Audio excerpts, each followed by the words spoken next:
Welcome to Deer University, the podcast of the Mississippi State University Deer Lab. I'm Bronson Strickland. And I'm Steve Demarais. We're both lifelong hunters, deer biologists, professors of wildlife management, and co-directors of the MSU Deer Lab. We explain the latest research, including our own work and that conducted elsewhere. So if you're interested in deer biology and management, this is your podcast. Every decision you make is a step in your management program, and we give you the knowledge to make every decision count.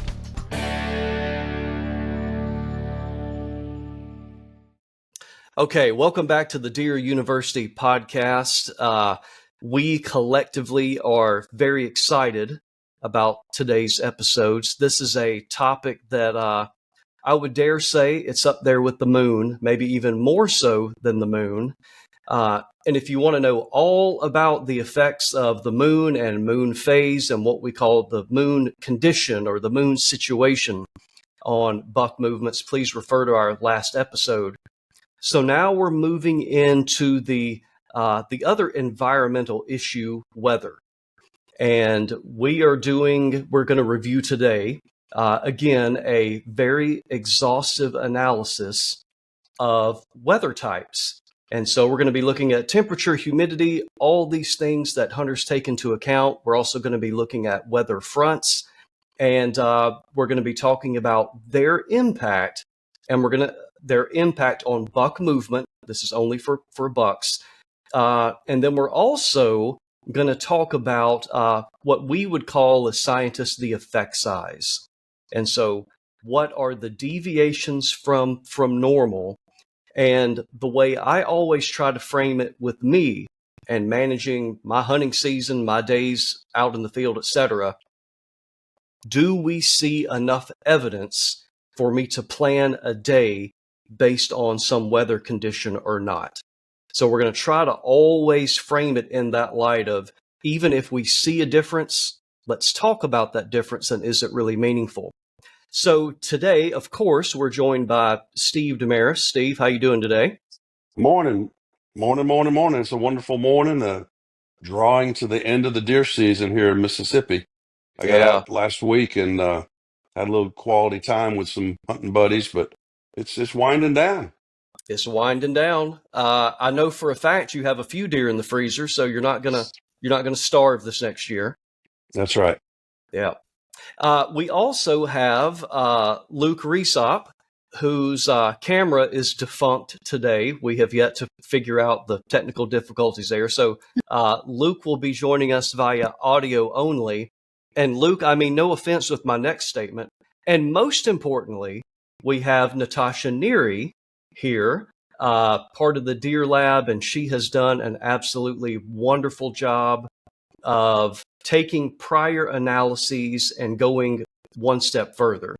And so she has a very unique skill set and able to do that. And so with that, Natasha, I will turn it over to you to get us started. Thank you, Bronson. Yeah, this is a challenging topic we've taken on here, which is looking at the weather and how that might affect deer movement. And one of our challenges is presenting all of this in a way that's kind of understandable to everyone, whilst we still do some tricky analyses. So what we're presenting today is something that we think is visually nice and shows us a really nice story, but we're looking at this as well using some quite complex models as well as the graphs and visual things we're showing you today. So we haven't mentioned this already, but if you are listening to this on an audio podcast, it is best seen on YouTube. We are going to show some graphs, but we will talk through them as well. So whether you're listening or watching, hopefully you'll still be able to understand what we're talking about, but it is better viewed on YouTube if you can. So let's start off by talking about what do we mean by deer being most active? Well, we're really interested in when are we more likely to see a buck or a doe or whatever we're targeting. But we're going to talk about activity using two measures which relate to us being more likely to see a deer. So we're going to look at movement rate. We look at yards per hour. So that's how far are deer moving. In our case, we're looking at bucks. How far are they moving per hour? And as a baseline, we've not introduced our data set yet, but it's something we've spoken about before. And if you listen to the Moon podcast in the previous, I think the previous episode or two, we have a data set where we have around 60 bucks over a couple of seasons, 2017, 2018 hunting seasons. So that goes from, we're looking at the start of September until the end of February. So just outside of the hunting season too, in Mississippi, central Mississippi. We have about 60 bucks, and as a baseline, our bucks are moving around 265 yards per hour, and that's in daylight hours. So that's all daylight hours, the whole season, our whole population, averaged over all of that, 265 yards per hour. Of course, we know they move more and they move faster at dawn and dusk. They move faster at different parts of the season, but this is just a baseline idea. And that's our first way of measuring deer activity. Our second way of measuring activity is to look at how much they are bedded down. So we use that as a percentage. We could have a daily percentage. We could have a percentage over a particular period of the day. And just looking at our daylight hours as a baseline, all of our bucks, our whole population, over the whole of our data set, September to February in the 2 years, they're bedded down about 34% of the time. And that's in daylight hours. So these are our two baseline movement descriptions, our descriptions of deer activity, which we also used in the Moon podcast, if you're listening to that. Yeah, so I guess I would just add in, to reiterate, everything we're talking about today, Natasha, is daylight hours. Mm-hmm. So when we're looking at movement rates, bedded percentage, et cetera, none of this is at night. None of this is nocturnal activity. And so I guess keep these things in mind as we go through the slides. Is what is our baseline for the hunting season, including bow season, archery, is about a third of daylight hours bucks are bedded. And then when they are on their feet, they are on average moving about 265 yards per hour. So less than 300 yards per hour is going to be our baseline. So just keep that in mind as we go through, and we'll be sure to point out to these differences as well.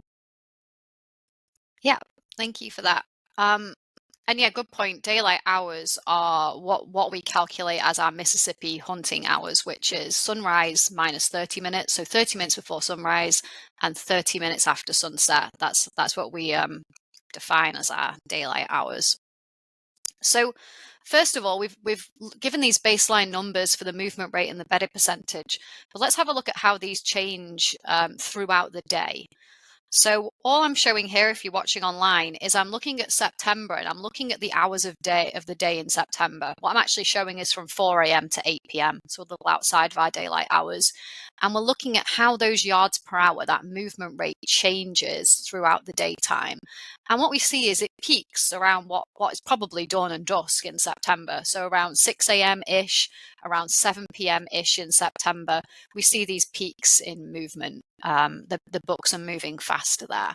And this is just looking at September. And the reason we're just looking at 1 month here for this particular example is because dawn and dusk are changing every day. So we just wanted to look at one month, so they're reasonably similar.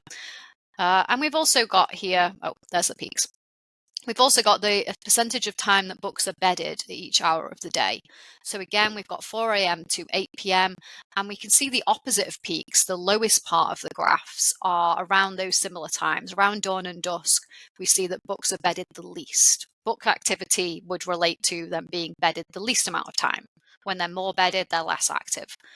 And then if we look maybe a different month too, more into the rut here in Mississippi, we have these peaks, a slightly different time, later in the day, in the morning, earlier in the day, in the afternoon. We see peaks of movement in yards per hour, and we see the opposite of peaks, highest amount of movements, lowest amount of bedded time around 8 a.m., 6 p.m., around what we think is around dawn and dusk in December. And generally this holds, which is completely intuitive. It makes perfect sense. But if going through this, we only provide one metric, like we just provide movement rate and we don't follow that up with the bedding percentage, you can reasonably conclude that if movement rate is really, really high, the percentage of time bedded is low. So just those are negatively correlated. So just something to keep in mind if we don't specifically mention the bedding relationship. If movement is high, the percentage of bedding is low. Yeah, they're very correlated, and they are different though. You know, movement rate is how far are they moving per hour, how fast are they moving in some way over an hour, whereas percentage of time bedded is really a really good description of activity. So they are different, but they do correlate like that. Yeah, we do see, you know, they're bedded the least when they're moving the fastest. So we do see that correlation, and later on we will just talk about maybe one particular description of movement just to make things a bit simpler and get through this quicker. So we looked here at September and December, and we can see that in December the peaks of movement are a little bit different, but we wanted to look at the whole season as a whole. And because dawn and dusk shift throughout the whole season, September to February, what we did instead is we looked at the time of day relative to sunrise and relative to sunset. So we looked at our mornings relative to sunrise, our afternoons relative to sunset, so we could combine all of our data together and look at really what times compared to sunrise and sunset are our bucks moving the most. So here we have our yards per hour as our movement description, and we have a boundary of when legal shooting starts. That's 30 minutes before sunrise. And we can see that movement peaks around 2 hours after our legal shooting boundary begins. So that's after sunrise. That's about an hour and a half, or maybe a little bit less after sunrise here in the morning on average for our population. And when we look at the afternoon, again, we're just looking at the yards per hour description here. We've got our boundary of when legal shooting ends, which is 30 minutes after sunset. And we have a peak of movement after that boundary, maybe around an hour after that boundary.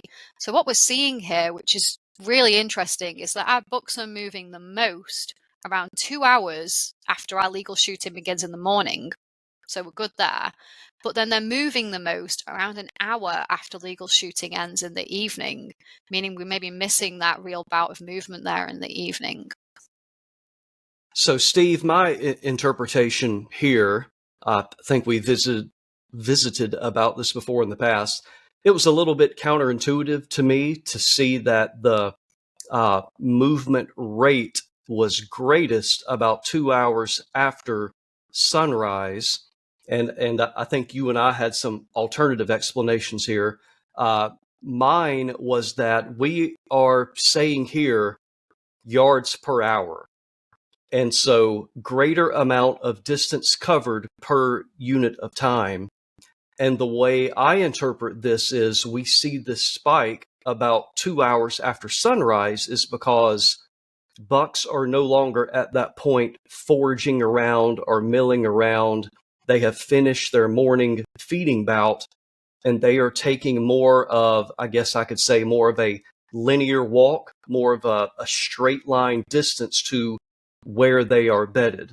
So I would say my interpretation would be they are just as active from before sunup, at sunup, right after sunup, but we see this increase in the movement rate as the way we defined it right before they go down for their first bed. And hence that's the spike there. Yeah. And, you know, I think have added the supplemental aspect that, you know, some hunters get off their stand an hour and a half or so after sunlight because they're cold or tired of sitting there not seeing any deer, and they're heading out and they're going to be spooking the deer too.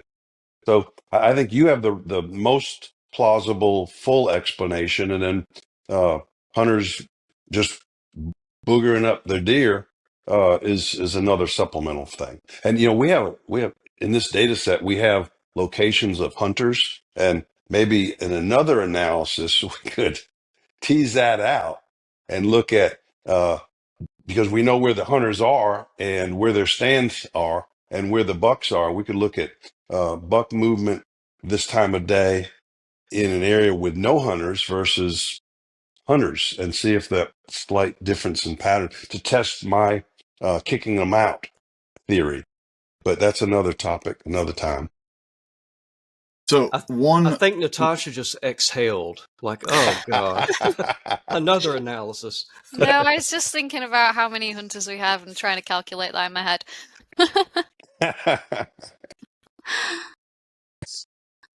I interrupted you, Luke. You were about to say something? Oh, it's okay. I'm used to it with you. Okay, so I think those are very plausible explanations for why we're seeing this relationship with peak in yards per hour relative to legal shooting beginning and ending. I think it is equally as interesting to think about what we do with this information from a hunting perspective.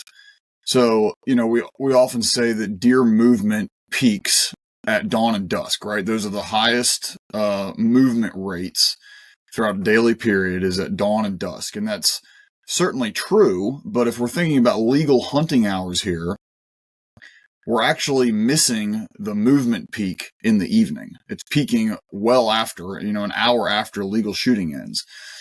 Now, the important thing I want to point out here is that movement rates, buck movement rates, and buck observability are not necessarily the same thing. For example, a buck's movement rate over the course of an hour while he's foraging in a food plot could be very, very small. He might be moving 5, 10, 20 yards per hour, whatever. But he's extremely observable if you have a tree stand on that food plot or a trail camera on that food plot or whatever. Alternatively, he could be moving a lot of distance in really thick cover, but he's not very observable because you're not there to observe him. It's hard to see him. You don't have to stand in that area, whatever. So just kind of going as we go throughout this presentation, just keep in mind for all the listeners or watchers out there that what we're measuring here is yards per hour, and that is not necessarily observability. Those two are different things, and if we had a way to measure observability in this analysis, I would not be surprised if we saw different results. Yeah, and to add to that, Luke, referring back to some of our past podcasts where we've talked about, particularly in pine systems, managing pines leading into the food plot to produce forage within that pine system so that deer are transitioning. They're not just walking through dense cover and then popping out into a food plot. They're actually foraging and visible in that kind of more open, forage-rich, prescribed burned habitat type. And so there's ways to facilitate changes in these visibility patterns and moving hunting stands maybe away from food plots closer to bedding areas and catch them as they're foraging through this covered area, but that is good food and maybe just as good as a food plot, but maybe not quite as dense. So there's a lot of tie-ins to this podcast. If our listeners go back and listen to some of our other timber management podcasts. One more thing, and we'll move on. And we're guilty of a lot of commentary, and it's stretching this podcast out to making it really long. So last thing, and we'll move on. Keep in mind a prior podcast episode where Natasha was looking at buck food plot visitation times. And I believe she compared either September or October to December. And with that analysis, bucks went from, correct me if I'm wrong, Natasha, but they were entering those plots about an hour before sunset earlier in the year to right at sunset or after sunset later in the year, like December. Our interpretation to that was hunting pressure. Now, that is different from what we're seeing here because she didn't just calculate relative to food plots. But in that prior analysis, we saw an example of just looking at food plots where there is hunting activity, hunting pressure, etc. And we interpreted that as bucks continually being bumped by hunters. And so they were not coming into the food plots as earlier in the day. So that's another interpretation there of why there's a spike there in movement 1 hour after sunset. Yeah, and I forgot about that in the sense of what Steve was talking about, which is looking at the hunting pressure, like where are the areas where hunters are? Well, we can relate that pretty well to the areas where food plots are, and because we already looked at the visitation rates of those food plots at different times of the year, and we did see that when we're looking relative to sunrise and sunset too, that I think it was October and December. In October, they were visiting food plots, say at the highest point just before sunset, but then as soon as the real hunting season was starting in December, they had already learned to visit after that legal shooting boundary ended. So yeah, there is a difference there, and that relates directly, I think, to the hunting pressure idea, which is cool. Yeah, and one just moving on from this slide is looking at the bedding percentage. These times of day, again, looking relative to legal shooting starting in the morning and ending in the evening. And I think this is even clearer. And I really like this description of movement as a bedding percentage, because it really shows us when are the bucks on their feet. It's not just about how fast they're moving. When are they on their feet? And we know they're not bedded down, which is these times of day. And that we really see they are the most active. The lowest points of the bedding percentage graphs are here again, just before 2 hours after sunrise. The legal shooting boundary in the morning, and about an hour after legal shooting ends in the afternoon. We see these really, really clear times of them of bucks being much less bedded compared to before. I think this is again, it's the opposite of them moving faster yards per hour, but I think it shows it even more clearly that they're much less likely to be bedded. Of course, they're still bedded. Some bucks are still bedded at this time, but they're much less likely to be bedded about just under 2 hours after the legal shooting boundary starts in the morning, and about an hour after legal shooting ends in the evening. I won't give us too much time to talk about this, I think, because we've just talked a lot on the last slide, and this is showing us the same thing, but I think it's an even nicer way to show it. Yeah.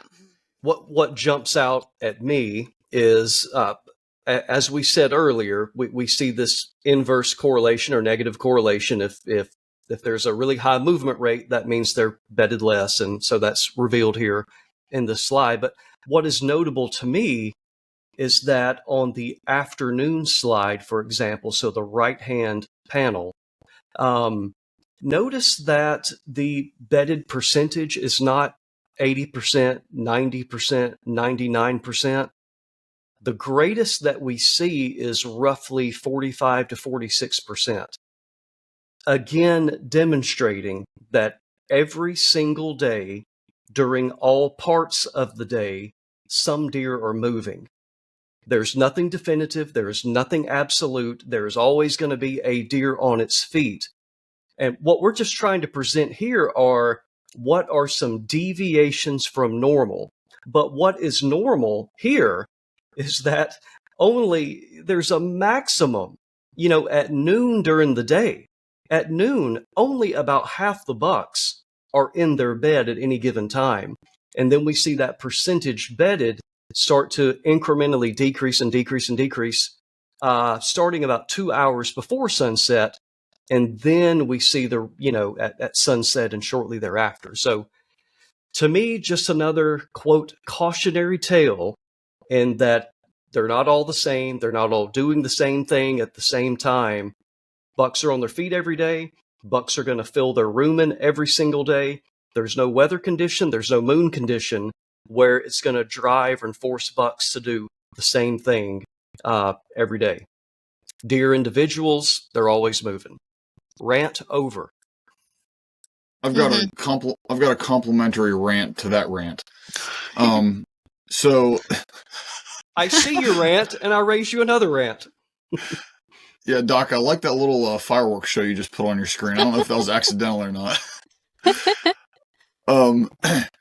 Okay, so if you compare the right-hand panel, so the afternoon hours until sunset on this slide for bedding percentage with the right-hand panel on the previous slide for yards per hour, there's something that I think is kind of interesting going on. So for the yards per hour slide in the afternoon, we see a relatively stable movement rate in terms of yards per hour from 4 hours before legal shooting ends all the way up until legal shooting ends. It's pretty much a flat line, little subtle variations here and there at around 200 to 250 yards per hour.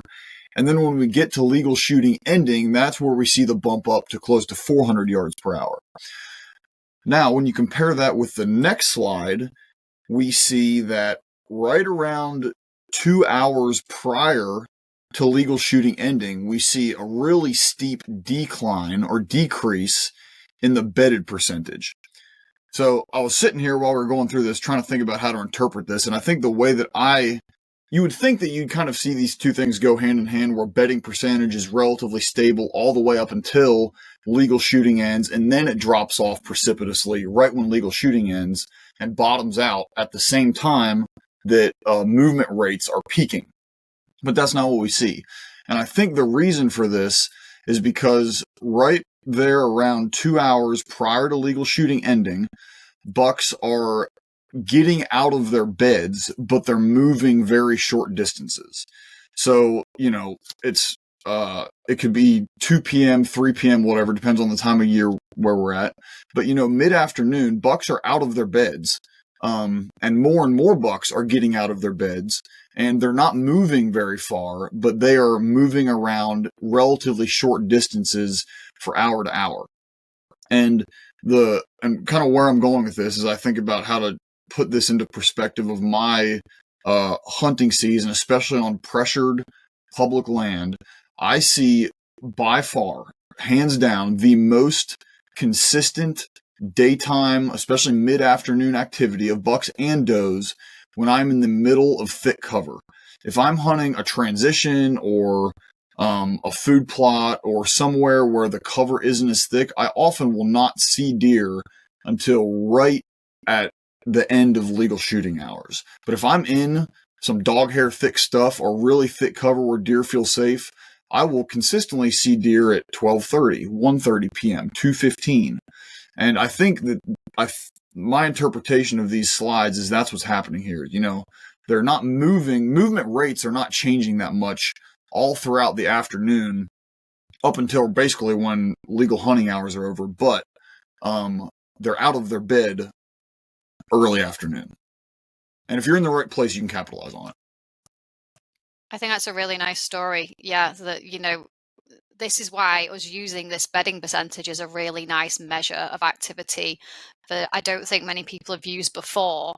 And we can, like Luke's just touched on, that really big difference, that time in the afternoon just before legal shooting ends. It's not that we don't see that change in movement rate. And that's because they're potentially foraging around, maybe in thick cover, as you said. But then we do see that they're less likely to be bedded. And that just decreases and decreases and decreases until that the time when they're completely less likely to be bedded, the lowest point, just after legal shooting ends.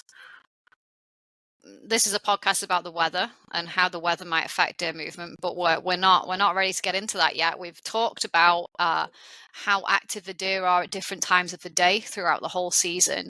But next, we're going to look at the different movement rates, our two descriptions of movement at different times of the rut, because we know that deer are more active within peak rut, for example. So what I'm showing here is that outside of the rut, so that's like September, February, Mississippi, deer are moving around 226 yards per hour, and they're bedded down about 37% of the time. This is in daylight hours, and this is just outside the rut. But then when we move into the rut, so near to the rut, we've got the pre-rut and we've got the post-rut. We see that movement increases a little bit. The yards per hour are increasing a little bit, around 270 yards per hour in these, averaging over these two. And they're bedded down post-rut about 31% of the time, pre-rut about 36% of the time. And then we get into the rut, so that's early rut and late rut. In early rut, they're bedded down around 26% of the time, so a lot less already. in late rut about 28% of the time, and our movement rates are much higher there, almost 400 yards per hour. And then when we look at the peak rut, the bucks are moving 420 yards per hour, and they're bedded down around 21% of daylight hours. So these are just looking at different times. We're not taking into account time of day and dawn and dusk and all that sort of thing. We're just looking at each rut period we have here in Mississippi, and we're looking at how that percentage of time they're bedded in daylight hours, and how fast they're moving on average in daylight hours. And we see that clear pattern, which we already knew about, that they're moving more, they're more active in peak rut compared to any other time of the rut and outside of the rut too. And we can look, I'm just going to show one panel here, similar to what we saw in the previous few slides, which is looking at yards per hour over through about one part of the day. So I've just got the afternoon here. So I've got the boundary when legal shooting ends, that's 30 minutes after sunset. And we've got each phase of the rut, just looking at the average movement throughout the day. So I've actually started at 6 hours before to 2 hours after here. And we see that peak of movement still happens in every phase of the rut. So just after legal shooting ending, we still see that peak in movement, more prominent outside of the rut, but still there in every phase of the rut. So, I mean, that's bringing into that thought we knew about food plots, was that visitation, as the season progresses, the bucks are more likely to visit food plots in illegal shooting hours after that boundary. But here we see that movement rate, the yards per hour, still peaks around an hour after legal shooting ends, regardless of the time of the season. We've talked about how our deer activity changes throughout the day, and we've looked at our yards per hour and our bedded percentage. And we're now going to look at it in a different view, where we look at how the activity of our bucks change throughout the season. So we'll look at different parts of the rut.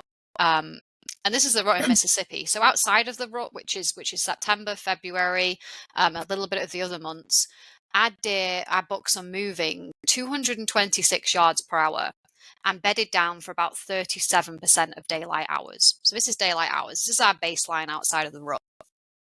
And then when we look at pre-rut and post-rut, we can see they're bedded down slightly less, 31% of the time post-rut, 36% of the time pre-rut, and they're moving slightly more too, about 270 yards per hour combined.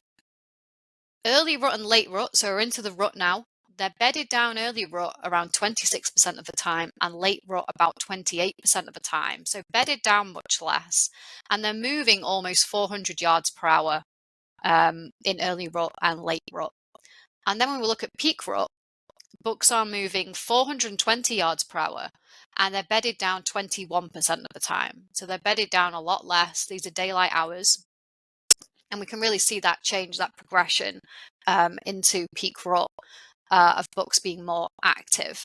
And just as an example, our previous slides, we looked at how our activity changed throughout times of the day. And just using one of those panels, we're looking here at the afternoon and we're looking at yards per hour. And we can see that there's a peak movement just after legal shooting ending there, around an hour after legal shooting ending. Regardless of rut phase, bucks are still peak. They still have peak movement around an hour after legal shooting ending. So what we're showing there is every single phase of the rut, just the data for that phase of the rut, and we can see that movement is still peak at that point. And it's really clear that the line graphs show a lot of more specific variation, but the top three are still, the top one is still, the green line is still green, and the pink and the blue are right there below it, and then the red and yellow followed by the no rut. And just as a quick reminder to our listeners, the timing of rut, exactly what time of the year, varies north to south and across different areas of the South, because there's quite a bit of variation just in the southern states. So what we did was took our peak of rut, which is the 2 weeks of most breeding activity, and then we called the early rut the 2 weeks before those 2 weeks, and the late rut the 2 weeks after that. So the peak rut is 2 weeks, early rut, late rut are each 2 weeks each. So a total of 6 weeks is what we're calling the rut, and that's when 90% of the breeding takes place. There is some breeding in pre-rut and post-rut in our study areas, but most of the breeding is taking place during the green, blue, and pink peak rut, early rut, and late rut. And I think, Steve, that is what is most encouraging to me as a hunter, is that you've got no question about it, the peak rut is peak. But if you look at the clustering of those lines, early rut and late rut, not a great deal of difference. And so if for whatever reason, work, home life, whatever, you can't make it out there and hunt for a significant number of days during the peak of the rut, our data show that 2 weeks before or 2 weeks after are just about as good. So that's encouraging to me. Mm-hmm. So for the listeners who are sitting here, or the watchers who are sitting there wondering why we are still not talking about weather, this is really important from my perspective, just as a reference point. So Dr. Strickland, at the beginning of this whole thing, he talked about, or Natasha, or everybody talked about comparing effects of weather to baseline. And so we're establishing what is baseline here. And this will be really important when we start thinking about effect sizes. So let's say we see an influence of cold temperatures on movement. We got to make sure that when we're comparing these things, it's relative to the influence that the rut has. So if let's just for simplicity's sake, lump post-rut, pre-rut, and no-rut, because those three lines on this graph for movement rates are pretty similar. Those are all around 230-ish yards per hour on average. Then when we lump the peak rut, early rut, and late rut on average, just general trends here, they're going to be around 400 yards per hour. So we see a, 160 to 200 yard per hour increase in movement rates when we go from outside of the rut to the rut. That's a big increase. So just keep in mind, 200-ish yard per hour difference when we're talking about different rut phases relative to what we're going to be talking about later on with the weather. Yeah, that's a really good point. And because this podcast is about the weather and looking at our differences in book activity in different weather conditions, it was really important for us to start out with looking at how the time of day affects movement, and also the season and how that affects movement. And we can see, as Luke just said, that from outside of the rut into the rut, there's about 160 yards per hour difference, and about 15% bedded down in the daylight hours difference too. So we can kind of get an idea of those numbers. But let's move on. Let's start thinking about the weather. And one thing about the weather is we've looked at this for a huge amount of time, and we have lots of different aspects of the weather to consider. We have temperature, we have humidity, we have the wind direction, the wind speed. There's been a lot of different things we've been looking at, and a lot that we won't talk about today. But one thing that was really clear to us was that the weather conditions are often very correlated. So, if we see a drop in pressure, we see an increase in temperature and things like that. There's lots and lots that correlate, and it's very hard sometimes to untangle the different weather conditions and which is the most important. So the first thing we want to look at, or we're going to look at today, is defining weather types into different categories. So we looked at all of our days of data over our 2 years, and we were able to categorize each day based on a synoptic weather classification that combines all of these different parts of the weather, like temperature and humidity. So we have 7 different categories that we can categorize our days into. They're tropical dry, moderate dry, polar dry. So that's like hot and dry, medium and dry, and then cold and dry.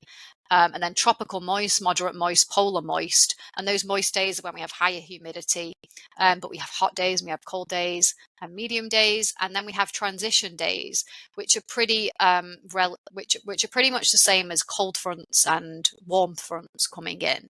So we have these 7 classifications that we've been investigating to see, first of all, whether or not they have an impact on our deer activity. So, a little bit of a Bronson. backstory there. This is something Steve and I have been working on for a great number of years, and Steve, if you remember, our friend and colleague Grady Dixon is the one that made us aware of this. So when we, for several analyses ago, went to him, and he's a meteorology professor, so he studies weather for a living, and I told him we're having so many correlations. How do I disentangle humidity from the temperature? On and on and on. Barometric pressure, and he respectfully smiled and said, that's why people that are experts in the science, that's why we group them into these categories, because they are all correlated. And so for a non-weather person, we might want to think about this as a way to classify a change that we notice. So like a front coming in, a temperature drop. But when all that stuff happens, there's a lot of different weather variables that go along together. And so it's kind of really intuitive. That's what I like about this. Polar dry means, hey, it got really, really cold and it's not raining, versus polar moist, the cold front came in accompanied by some rainfall. And then just the opposite for tropical dry, tropical moist, and moderate is in between. So it is simply a way where experts in weather have a great number of variables that they put together, and for every single day they put it into this classification. So that's a little bit of the backstory of how we arrived at this. That's right. So to start off with, because we know that the season has an effect on our deer activity, we've grouped our days not just into these categories, but also into our different rut phases. So we're just looking here, we've taken out the medium days, the transition days, just for simplicity at this point, just so we can look at the effects of hot and cold days. We've got our tropical days and our polar days. And if we look at these 4 categories in different stages of the rut, we can see here, if you're watching on YouTube, and if not, that peak rut still has the highest rates of movement. And then when we look at peak rut and we look at these 4 different classifications, there's actually only 3 that turn up. We've got both our polar classifications and tropical moist, with it being Mississippi. We can still see that there is an effect of the weather. There is an effect of these polar days. There is more movement on the polar days in terms of yards per hour than there are on the tropical days. It's not by a huge amount. It's around 50, just over 50 yards per hour. But we can see that there is an effect. However, when we look across all of the rut seasons, the effect of the rut is much stronger. So if you are watching this on YouTube, you can see that the effect of the rut is much clearer than the effect of these weather variables. However, when we look at each rut stage separately, we can see that in almost all cases, polar days are related to more deer activity. And we don't really see a difference between dry polar and dry moist. I'm sorry, excuse me, polar dry and polar moisture. So essentially what that tells me is temperature there is the overriding factor, and that the moisture element's not having that big of a deal. The exception is in the early rut, where we see that essentially the warm or the tropical is right in there with the polar. So we see how the polar is highest in the pre-rut, during the peak rut, and even during the late rut, but it's just really not that consistent.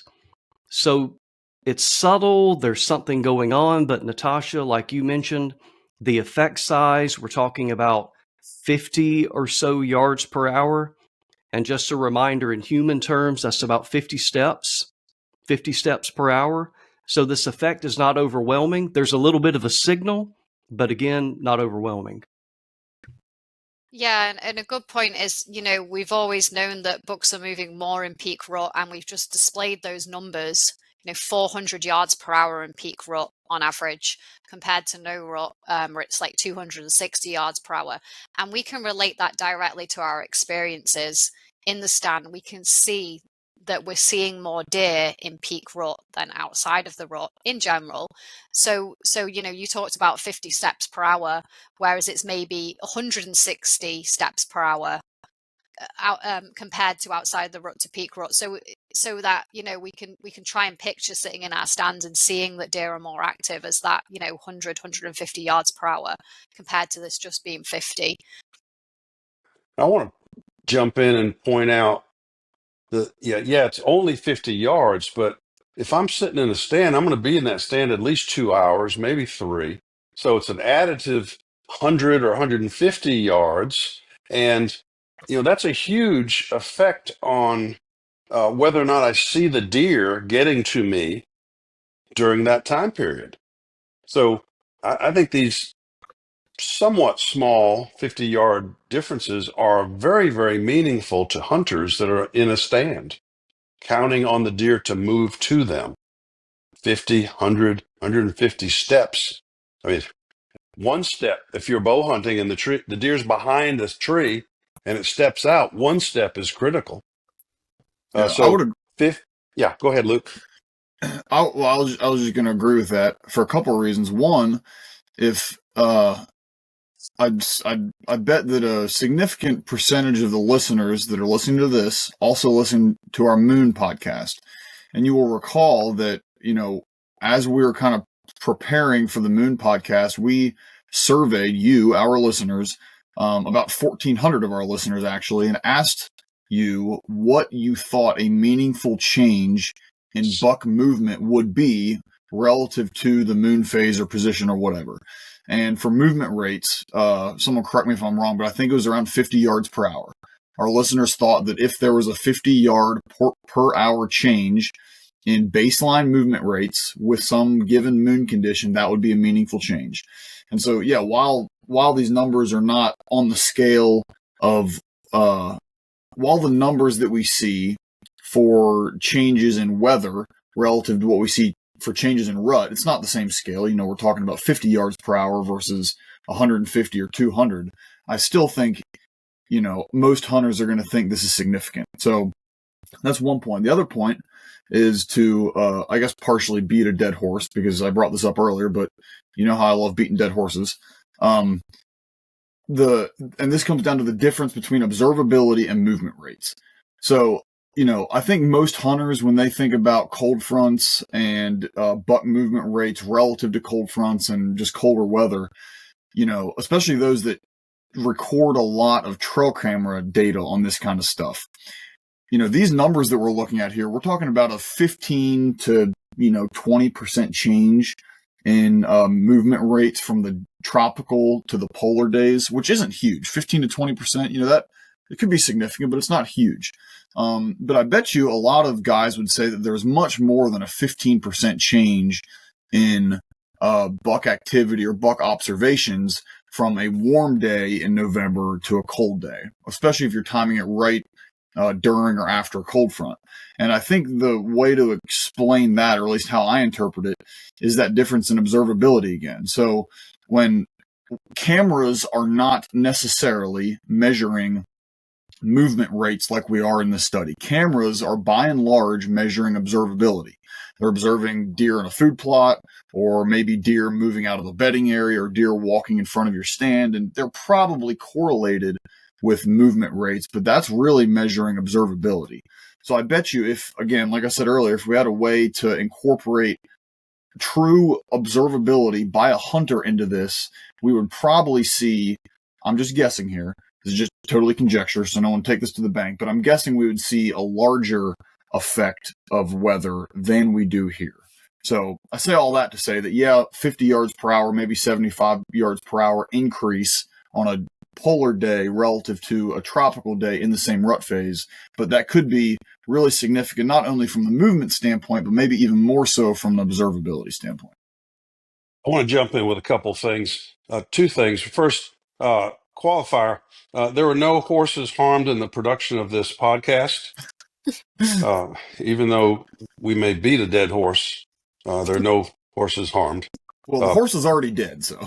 Yeah, okay. Anyway, more seriously though, if you look at pre-rut, which is in Mississippi, pre-rut is late November, early December, and there's 100-yard difference between the polar systems and the tropical systems. At the two extreme, the moist, polar moist, and the tropical moist. That's 100 yards per hour. Which again, if you're in a stand for 2 hours, that's 200 yards of difference in movement. So these are meaningful weather results that could inform, I think, very well hunting efforts by our listeners. Yeah, I agree. I think the take home point for me is context. Steve, to me, if we go back to what explains this particular day where no deer, no deer, no deer, I saw deer the entire day. I hunted. I don't know if this answers that question. I go back to that scenario of it being random chance and some other scenarios, right place, right time, etc. I'm still getting from these data a subtle increase. And we also need to put into context too the standard error bars, whether that's error or standard deviation, Natasha, I'm not sure. But so there's a lot of overlap. So we are talking about tendencies. And so I think you have to, Luke, you appropriately mentioned, I think you have to bring it back into the context of your situation. And is there a scenario where the likelihood would be the greatest? Then, Steve, yes, it looks like on these polar days, within a particular rut period, what's the greatest likelihood of me seeing deer? It would be on the polar days. But again, the rut is what is the overwhelming effect, and then there's a subtle little bump that we can see relative to the weather. But so I would just say keep your expectations in check here as well. I do not interpret this as I've got a dry polar day in the early rut and that guarantees I'm going to see a bunch of deer that day. That just means given the circumstances of that hunt, where I'm at, etc., is that there's a little bit more of a likelihood I'm going to see a deer and hence connect with the deer based on the polar days. Well, I think this is a good point to move on because of what you've just said, and focus a little bit more on this polar and this tropical, removing out this moist and dry and all the other conditions and just looking at the temperature. And one point about this is looking at daily movement rates. So over the whole of the daytime, yards per hour based on the classification of this day, tropical dry, tropical moist, etc. And now we're going to just move to temperature, where we have data that's a little bit more fine scale. We have our movements every 15 minutes. And when we have our collar temperatures, we have them every 15 minutes too. So we can focus on that. And one thing we've been thinking about is those morning and those afternoon hunts. So just thinking about our morning hunt, we had to think about how the temperature at dawn, which is generally the lowest temperature of the day, the temperature at dawn, the lowest temperature of the day usually, how does that affect the morning movement? So morning movement is the movement from the legal shooting boundary, sunrise minus 30 minutes, until noon. In this case, that's what we're saying. And we can look at different temperature groups. So at this point, I will say we're not looking at the differences in season or anything like that. And we know the rut has a huge effect. We've just shown that. But just taking that out and just thinking about hunting and thinking not what stage of the rut is it, but what is what's the lowest temperature of the day? What's the temperature at dawn? When it's quite high, which we do have in Mississippi, bucks are bedded down about 31% of the daylight hours in the morning up till noon, and they're moving about 245 yards per hour. And then as we look at different temperature groups, 55 to 70 degrees, 32 to 55 degrees, and then sometimes we do have a few of these days in Mississippi where our lowest temperature, our temperature at dawn, is less than 32 degrees Fahrenheit. We can see steadily there's an increase in activity as our temperature drops. So again, we know that peak rut, that it's generally colder temperatures, and we're not thinking about that yet. We will do in a moment. But just looking straight at our temperatures, we do see that there's increased movement. There's more movement when the temperature is low compared to when the temperature is high in the morning. When you were talking there, Natasha, talking about, some days in Mississippi, we actually get below 32 for a low. I'm thinking our listeners up north are thinking, what would that be like? And I grew up hunting deer in Vermont, and most morning days were below 32 during gun season. It was whether it was below 20 was the most important interest to me, because that was going to be really cold sitting on the ground all day. But I'd like to open up for a quick discussion here amongst us. Do you think these same relative patterns with different values for the actual cold, moderate, warmer, and warmest would apply up north? And I'd like to have our listeners comment. What do you think? Are the patterns we're talking about today unique to Mississippi because of what Mississippi is, or do you think deer behavior transcends the absolute temperature values, but they're all going to be relative to what they're used to? I remember growing up, an uncle that came down to visit from Ontario. It was cold, and he was in a short sleeve shirt. He said, "Oh, this isn't so cold to me." I mean, deer are used to whatever temperatures they're used to, and so warmer is warmer and colder is colder. And I don't know. Anybody want to say anything about that? And listeners want to comment about it. I think deer certainly have lots of adaptations to their environment, right? Like farther north you go, body sizes get bigger in deer. Why is that? It's because it allows them to better conserve heat. And so I think that, to your point, Doc, I would say yes. I think that what's more important, I would say that the numbers on these categories are not as important as the differences, the absolute value of differences in temperature between these categories. So like our average might be, let's say 40 degrees in the winter, whereas an average in Michigan might be 25 degrees during the winter. I don't see great reason to think that the same relationship wouldn't hold. It's just that the values are a little bit different. I agree with all. I think biologists speak here. It would be their thermoneutral zone, and that is going to vary, based on latitude and historic ambient temperature, etc., body size, on and on. So yeah, I think you could take what you see here and probably shift these results accordingly to whatever your average temperature is relative to the differences that we see here. But I would also say, like Steve, you tell me if I'm wrong here, being from hunting in Vermont, but I think you're also going to reach a point here where it gets really, really cold, and you might start seeing the opposite effect. And maybe that's just a relationship with snow depth, but I could see also to where they are expending a lot of energy thermoregulating, with movement with extremely cold temperatures. So I do think there's a latitudinal context to interpret this, no doubt.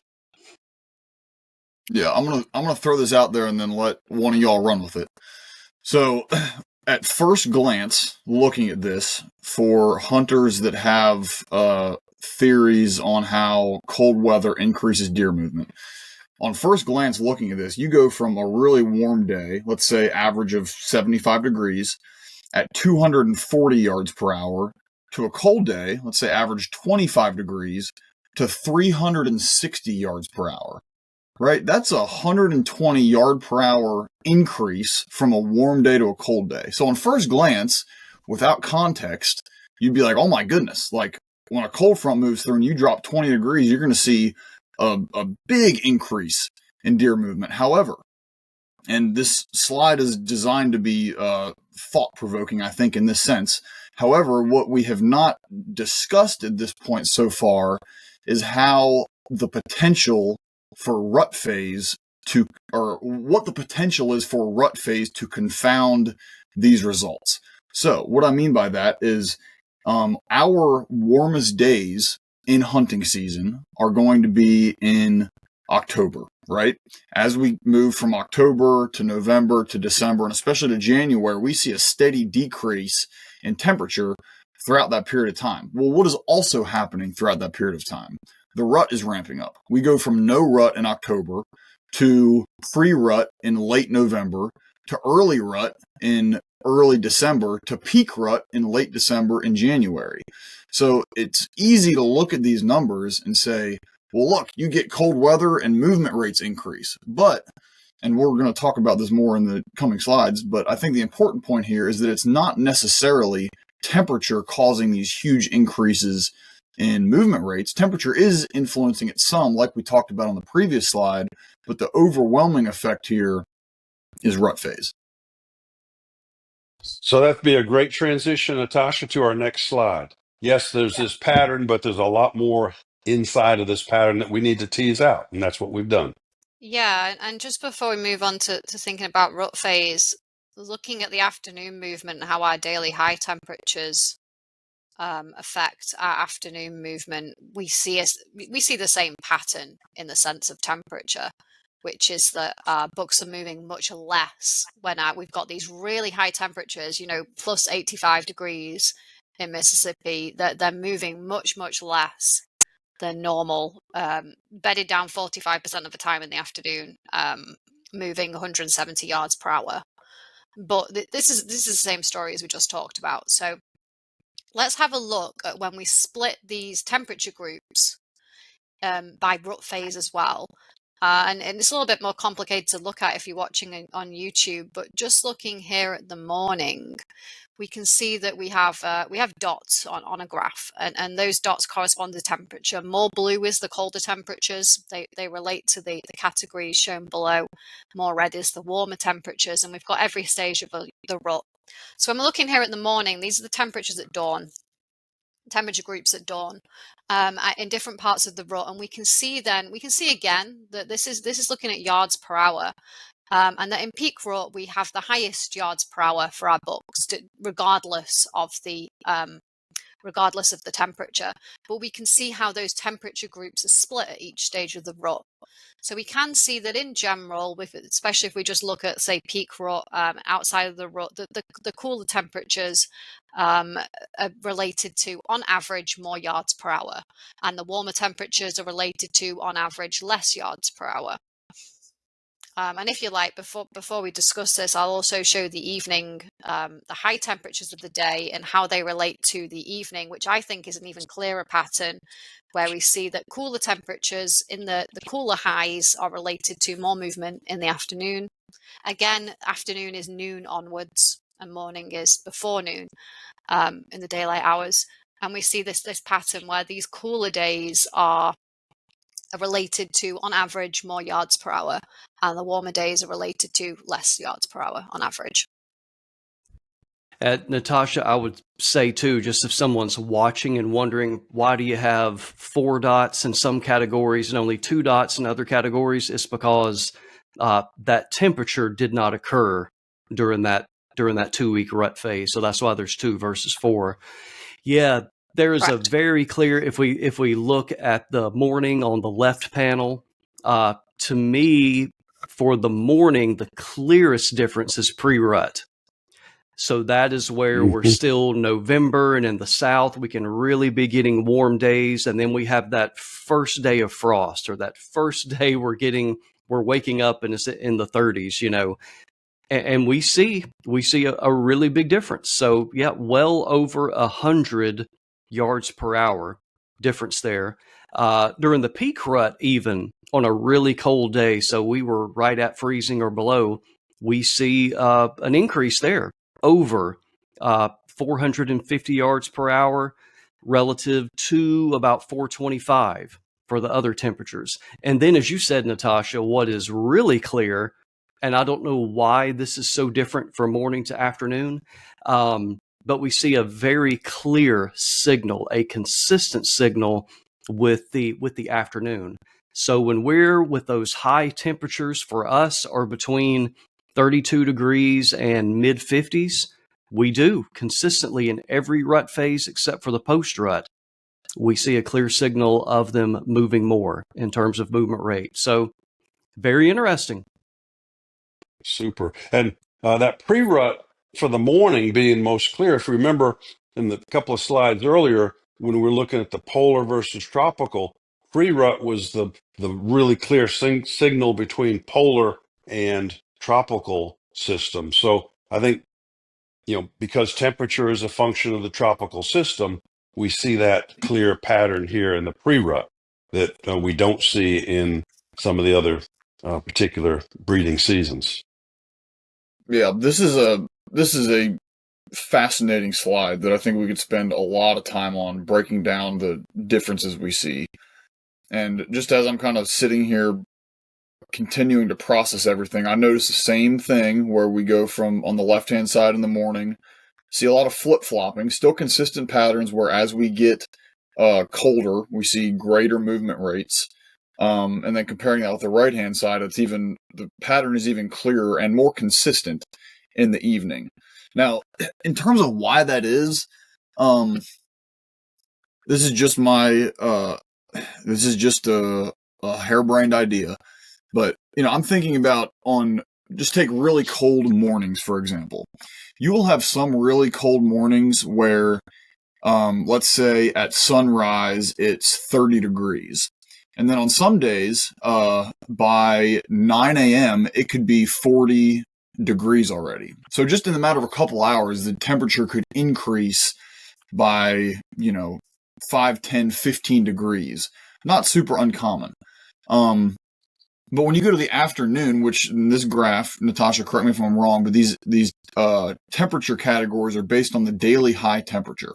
Yeah. And I think in the afternoons, more often, there is less fluctuation from day to day between the daily high temperature and whatever the temperature ends up being later in the afternoon. I think that's more consistent. Where in the mornings, you can have some days that start really cold and rapidly warm up, and other days it starts cold and it's a lot slower to warm up. And I think that could be kind of giving us some of these weird trends where we see pre-rut, a really steep decreasing line, and then we go to late rut and or early rut and we see an increasing line. I think that might be what's going on there. I don't know, but the take-home point for me is that there is sure enough an effect of temperature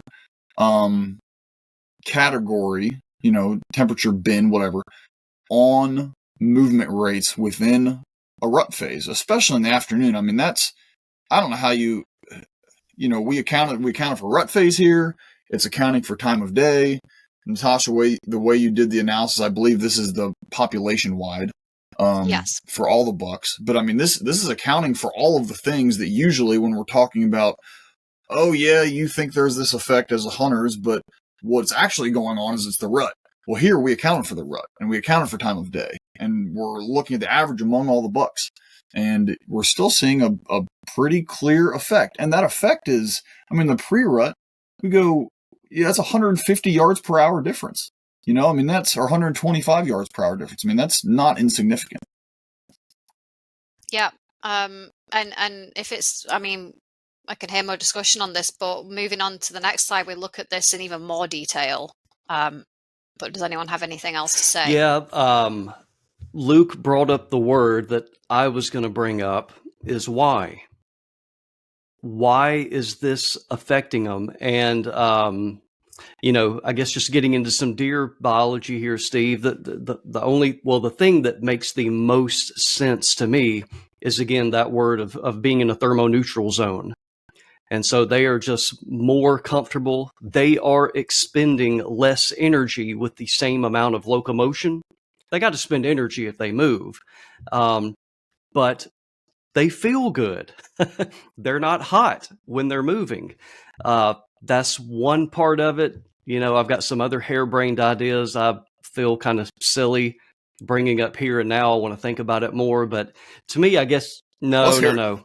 It's too kooky at this moment.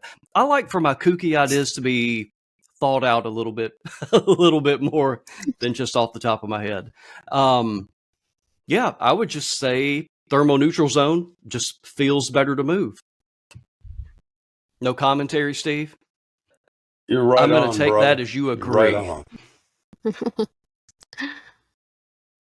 Okay. Hey, So we wanted to Natasha, look at I'm sorry.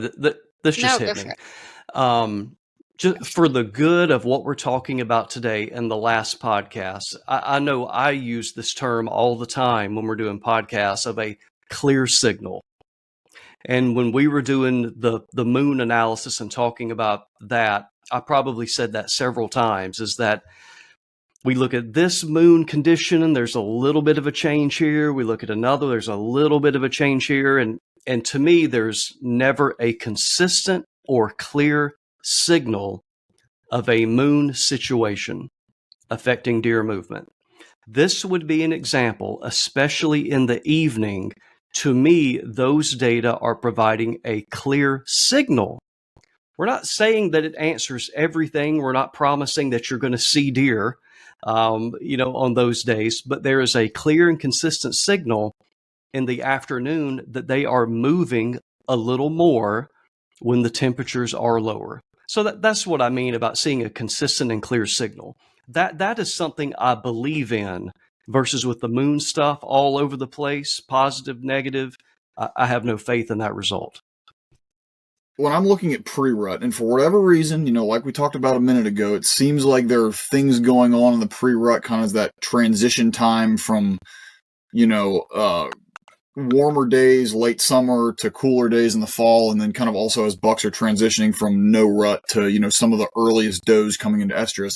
For whatever reason, there are some interesting things happening there that we don't have the time or data really to get into here. But what is really interesting there in the pre-rut in the morning to me is that on the warmest days, you can go from deer movement rates similar to completely outside of the rut. And then on the coldest days, within the same rut phase category, you can have deer movement rates very similar to what they would be in the early rut or peak rut. So I guess to say that a different way, in the pre-rut time frame, those cold days versus warmer days could drastically change your the number of deer you're seeing, and I guess more accurately, how much deer are moving. You can go from seeing deer as if it was October or September to seeing as many deer, as if it was, the middle of the rut. And again, I'm kind of using seeing deer and movement rates interchangeably there, but we're assuming that, the more deer moving, the more you see them. So we are still talking about temperature, but what we've done for this whole podcast so far is we've talked about movement rates, yards per hour, the percentage bedded. We've talked about them and we've not compared them to the book's usual movements. So each of our books, they have their individual behaviors, their characteristics. We also know there's an effect of the rut. So what we can do is we can look at movement rates. We'll just look at yards per hour again, and we can compare them to the usual movement rate. So we can look at an increase, whether or not the movement rate of each book has increased, and then we can average that out over the population. So we're still looking at temperature, which is actually the temperature on the collars of the books. So we have this very fine scale data. We have these movements every 15 minutes. We know the temperature every 15 minutes.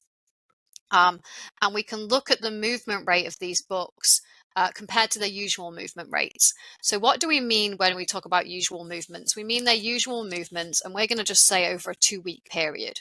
So say we've got one day, we're thinking about the movements a week before and a week after.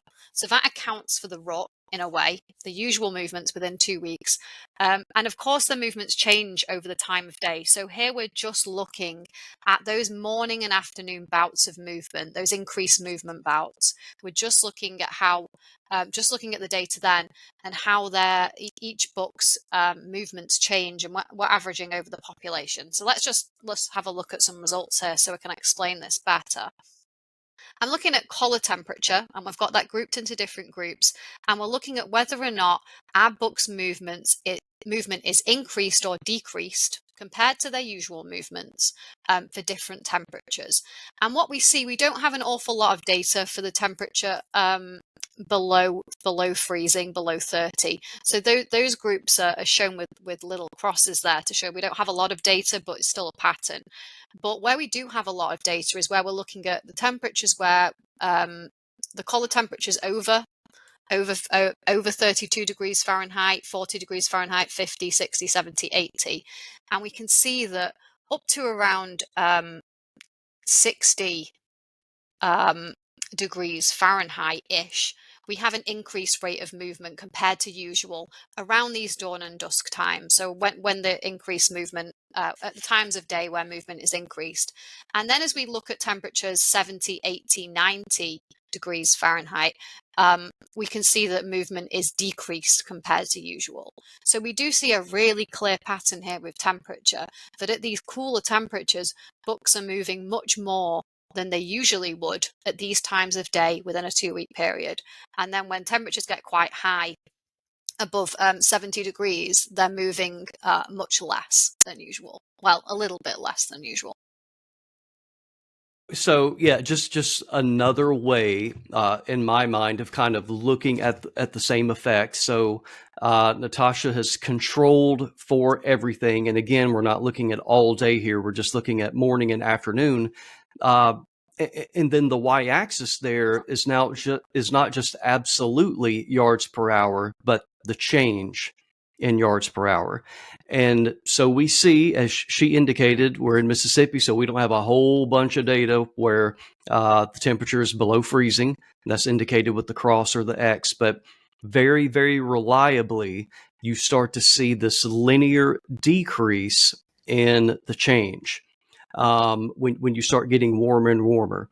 And so kind of a quick way to interpret that, when collar temperature is about 40 degrees, we see about 100 yards per hour difference there. Increase, 100 yards per hour increase relative to the other days when the collar temperature, when we have cool temperatures. So just another way of kind of teasing out the data at kind of a finer scale, but luckily it is giving us the same signal. We see the same result. Yeah, thanks for that explanation, because I don't think I did that very well. I just jumped into this, but anyway, that's a really good point, because this is a change in yards per hour compared to their usual, and we're looking when this is increased movement. So those points right at the start of the podcast, when we talked about the times of day near dawn and dusk, where bucks were moving more, it's just looking at these times.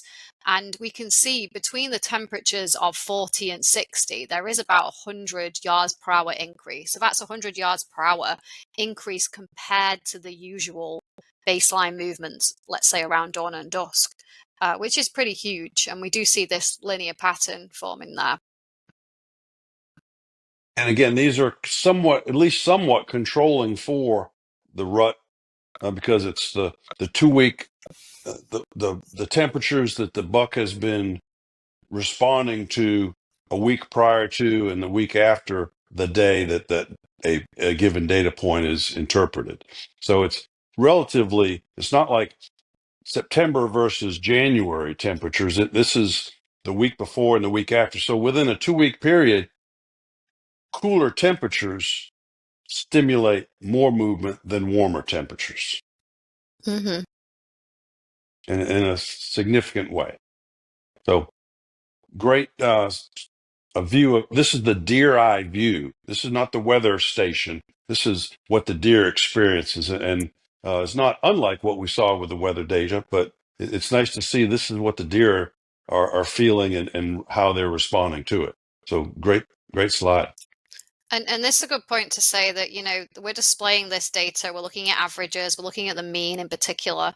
We don't just look at the mean, we look at the median, but also we look at statistical models to try and understand, you use that word then, significant, to try and understand whether these changes are significant. And we do see them coming up in the statistical models all the time, that this temperature is having effect on activity, however we're measuring activity, using these kinds of statistical models too.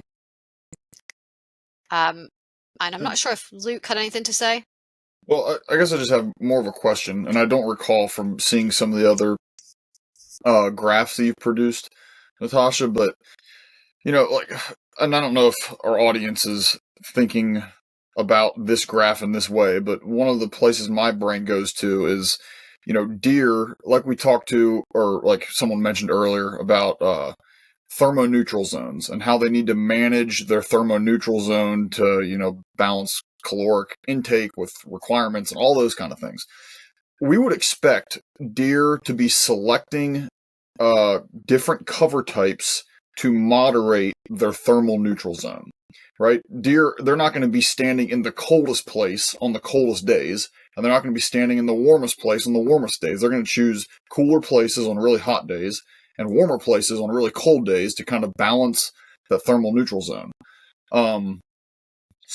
Or balance how much energy they're losing to heat loss and things like that. So, my point is that collar temperature, we would think, might show less of an effect when we're using collar temperature as our temperature measurement. That might show less of an effect than we would see if we were using like a weather station temperature, for example, because the collar temperature is obviously on the deer, and if the deer are selecting to be in places that kind of moderates the temperature they're experiencing, I think would expect to see less of an effect here. So I guess that's a long way of getting to my question, which is, Natasha, do you recall if we saw the same exact pattern, effect size was different, slope was different, anything like that when we actually look at weather station temperature?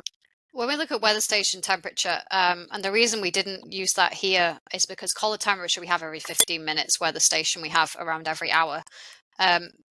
Every hour.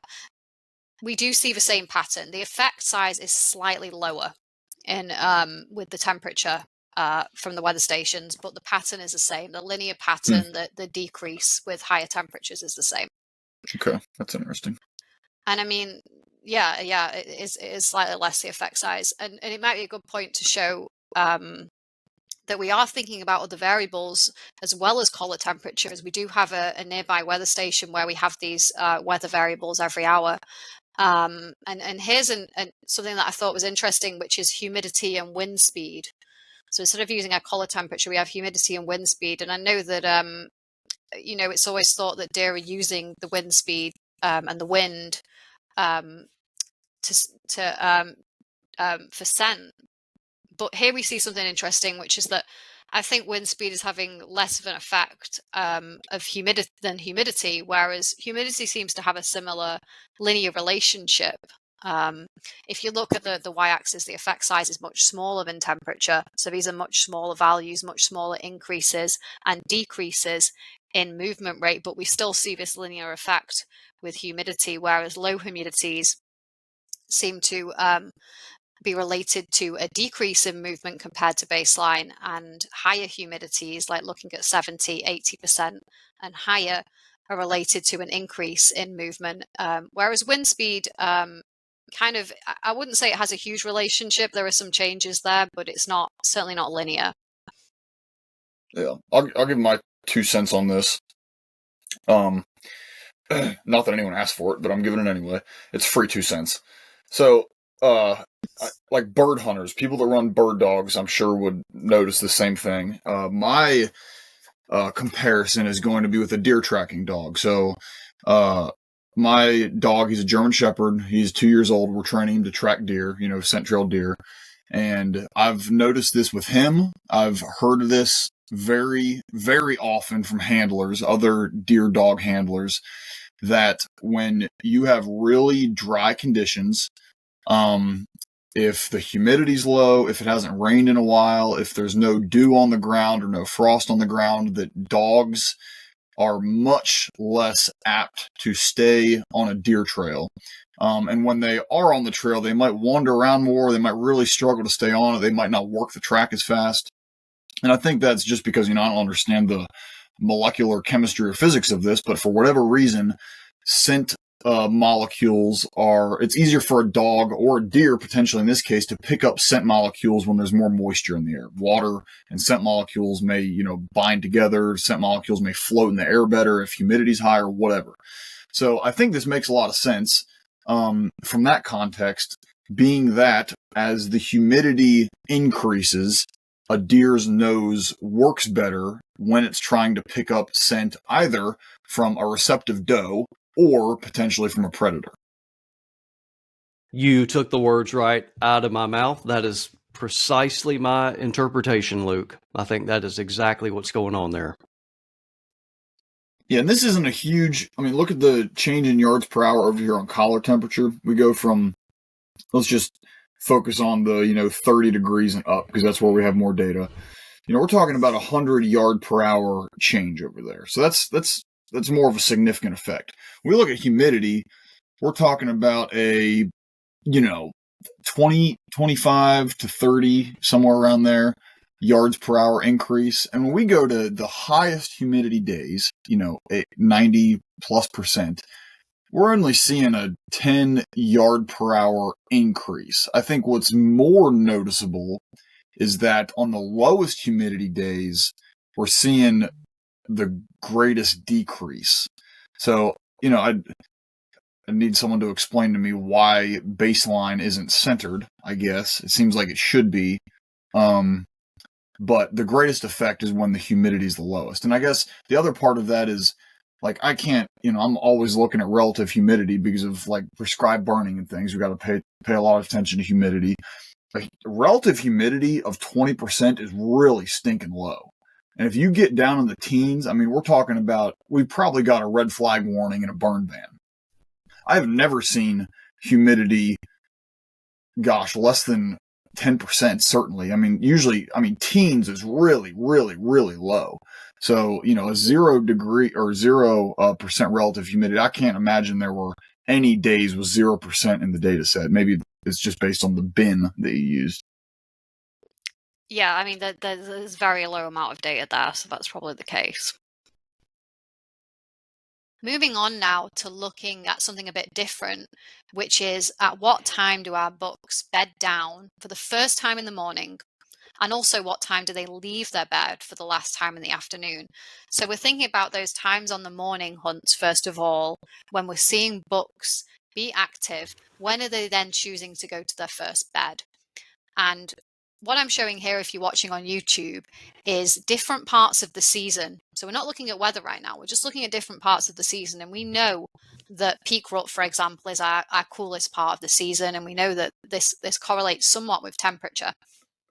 And what we can see is, we're looking at this in terms of hours after sunrise. It's actually not sunrise, it's that legal boundary 30 minutes before sunrise. So when we're starting at our legal boundary, which I'm just calling sunrise here, how many hours until our bucks bed down for the first time? Is it 1 hour? Is it 2 hours? What we can see here is that outside of the rut, in pre-rut and early rut, our bucks are choosing to bed down about 2 hours after that legal shooting begins. So we have about 2 hours until we see those bucks starting to bed down on average. However, in the peak rut, late rut, post rut, we have our bucks bedding down around 1.5 hours. So about 30 minutes earlier, bucks are bedding down. So whether or not this is an effect of temperature or just an effect of the rut, bucks are bedding down around 30 minutes earlier in the morning in peak rut, late rut, and post rut. And if we look at the afternoon, so we're interested in how many hours before legal shooting stops, are bucks leaving their bed for the first time. So how many hours do we have to hunt on average when these bucks are leaving their bed? We still see an effect of the rut. Outside of the rut and in pre-rut, it's about 1.2 hours until the legal shooting stops. And then in peak rut, it's about 2 hours. So outside of the rut, bucks are choosing to bed down around 2 hours after legal shooting begins, whereas in peak rut, it's about 1.5 hours. So you've got less time to hunt in the morning in peak rut, whereas in the afternoon in peak rut, we've got about 2 hours from the bucks leaving their bed for the first time in the afternoon until that legal shooting stops, whereas outside of the rut, it's about 1.2 hours. So you've got much more time to hunt in the afternoons in peak rut than in the mornings. Yeah, this is really interesting to me.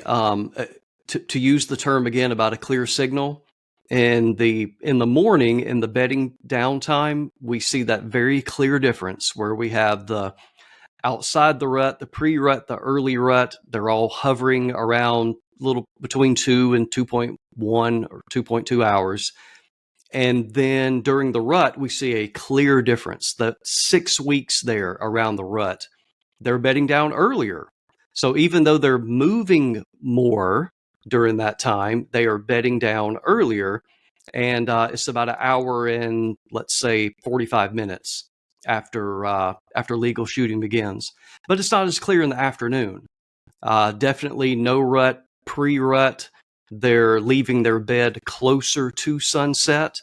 And during the peak rut, that is when the greatest amount of time, so over 2 hours before sunset when they're leaving their bed. And then in between, we see the early rut, late rut, post rut. So not as clear of a difference except for the peak rut in the afternoon. Yeah, and so we're just looking here at splitting up our bedding down times for the first time, our leaving our beds for the last time of our bucks. We're splitting up here by the rut season, but we can also look at splitting up each part of the rut by temperature too. So here it's one of, we showed a similar graph to this before if you're watching on YouTube, but at each part of the rut we have our morning bed times for the first time split up by temperature to just see if there's an effect here. And if we just bring our eyes just at peak rut there, we can already see an interesting effect of temperature where the warmer times in peak rut bucks are bedding down later, and in the cooler temperatures they're bedding down earlier. So we weren't, you know, the rut seasons indicate there may be an effect of temperature because we know it's cooler in the rut, but we can see it here as well that even when we split up by rut and split up by temperature, we can see a slight effect of temperature in some parts of the rut. We can see that's happening in peak rut, we can see that's happening in early rut, but the pattern isn't quite as consistent as when we look at our activity levels, our movement, yards per hour, and also our bedding percentage. And I'm just showing here our morning bedtime, so bedding down for the first time in the morning. But I can also look at our afternoon times where bucks leave their bed for the last time before legal shooting ends. And we can see some similar effects of temperature, but not quite as consistent. We can see it outside of the rut, late rut, post rut, where in cooler temperatures, bucks are bedding down. Sorry, not bedding down, waking up earlier, and then in warmer temperatures, they're waking up later. So many words with bedding down and leaving the bed. Yeah, this I think it's really good to look at this. So we saw these differences relative to rut phase, but prior to this, we talked about temperature and weather and how they're impacting, and we saw again a good signal for cooler temperatures. The thing that's counterintuitive to me in the morning is that we've already said during those cooler temperatures, their movement rate is greater, but they're also bedding down earlier. So it's definitely the intensity of movement is greater on those cold mornings, even though they're bedding down. Gosh, in the late rut on a cold morning, we've got 1.25 hours is when they're bedding down. Mm-hmm. And, you know, not that big of a difference. Then if we move up one group of 32 to 55 degrees, it's again right at 2 hours. So this to me is a good example. We looked at it. Definitely, we're looking at the impact of temperature on this, which we thought is a good metric for people. When are they bedded? When are they on their feet? But to me, the interpretation of bedding habits is not as clear. And there's a lot of inconsistencies, where on the warm days, and then on the warm days, like in the afternoon during the peak rut, they're leaving their afternoon bed 2.25 hours before sunset or before legal shooting. And then you get to the next phase, and during the late rut, when it's really warm, they're staying in their beds the longest. So no clear signal to me with these data. Yeah, I think there's more of a clear signal of the rut phase having an effect on peak rut. They are bedding down earlier in the morning. They're leaving the bed earlier in the afternoon. So we've got more time to hunt in the afternoon in peak rut. In with that measure of activity. However, I've got much more confidence in our other measures of activity, which is our yards per hour and our bedding percentage. The way that we record these movements is we record them every 15 minutes, and there is error in that 15 minutes with what time the bucks are bedding down, what time they're leaving their beds. There's much less error in our movement rates per hour. And in our bedding percentage in daylight hours, there's just much less error when we're using those estimates. So this is showing a nice pattern, particularly with the rut phases on the previous slide. But I do think it's just a little bit hard to untangle the temperatures within these rut phases too. Yeah. And I think about it from a context of efforts and intensity and sample sizes. And we haven't talked about kind of the elephant in my room looking around here is, there's been previous work that we have done, particularly published, lead author was Stephen Webb 15, 20 years ago.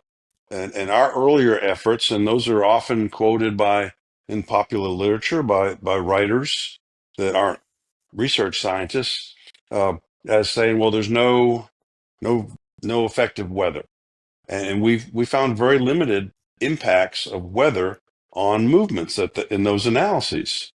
And they had limitations. It was the best we could do at the time with the samples that we had and the methods we had.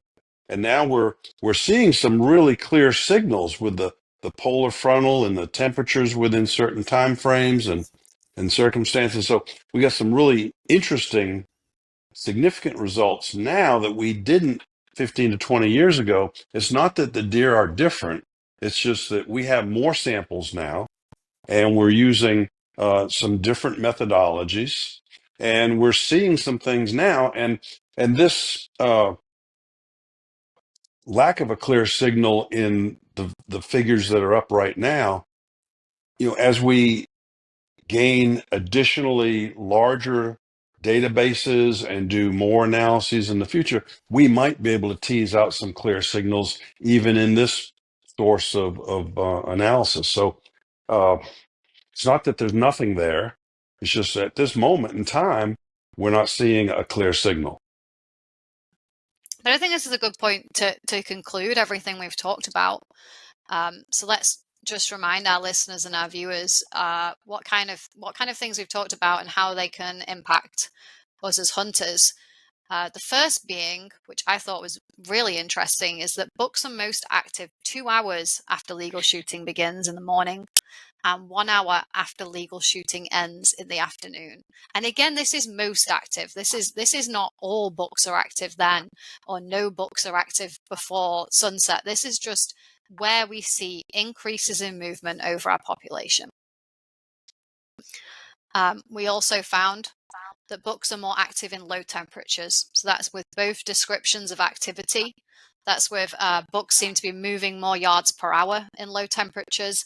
They're also bedding less in low temperatures. And we've seen maybe an indication that in those parts of the season that are associated with low temperatures, we're seeing that bucks are more active in the afternoon. As I was just saying, bucks are choosing to bed down earlier and leave their beds earlier in low temperatures. So afternoon hunts in low temperatures seem to be indicated by some of these analyses. But most importantly, our whole podcast was about how weather is impacting deer activity. And we can see that there's an impact of temperature. But I think most important is that our buck activity changes are most dramatic with the rut as the rut changes. But some of our weather types are having an impact. But I would say, nothing is comparing to our activity changes throughout the rut. Really good, Natasha. Thank you so much for putting so much time into this. And I know we get together and do a podcast for an hour or two, however long this ends up being. People really underestimate the amount of time this took. And so I appreciate it. I know all of us really appreciate the time and thought that you put into this and how to disentangle all of these correlated effects here. So for me, where I go from here is that there's something to temperature. It started out at a very large scale, looking at that type of weather, that polar framework of we have cooler temperatures, and we did see a consistent signal. Regardless of the metric we looked at, we saw a consistent signal for temperature. But it does not mean that if it's a cold day, the deer are moving. If it's not a cold day, the deer aren't moving. There is still a context to apply there. And again, if you look at the slides on YouTube, you can look at those differences, and you just kind of have to decide, is that meaningful enough for you to either conclude I'm going to hunt or I'm not going to hunt? As Steve has said many times, as I have said, as most reasonable people conclude, hunt when you can hunt. Hunt when you can hunt. Be out there and take advantage of any opportunity. But yeah, I guess I would say, Steve, from the odds for a casino is there are a little bit greater odds. The house is going to win over a large amount of time. The house is going to win on those cooler days. You may see a little bit more activity. So you might take a deer to the house. Maybe, yeah. But that's it. I don't know if Luke's still with us, but Luke, anything to wrap up? No, nothing. Nothing of consequence. I guess just this is one of the most we're all deer researchers, and deer hunters. So there's two sides of my brain that are always at work when we're going over this kind of stuff. There's the deer hunter side of my brain, and there's the deer researcher side of my brain. And most of the time, with most deer biology, deer management topics, those two sides of my brain are usually in agreement with one another. This has been one of those topics for years where those two sides of my brain have been at odds. There's been the hunter side of my brain that wants to believe and always hears from other hunters that weather has a big influence on deer movement.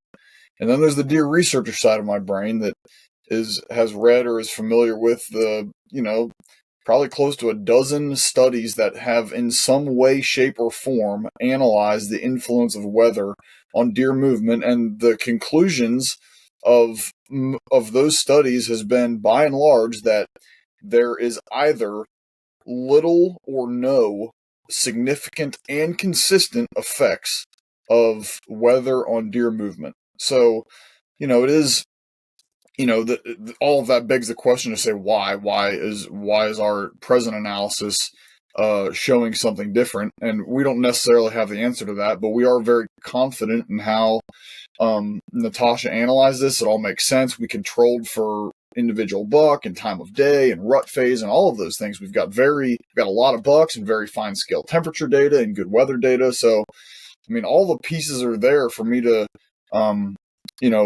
trust that this is a legit effect. And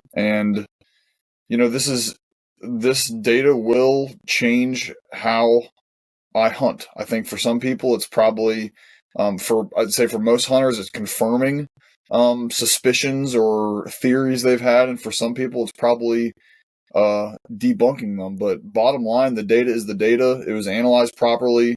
When we've just been showing graphs, but like we talked about, this is all backed up by statistical models, and it's legit.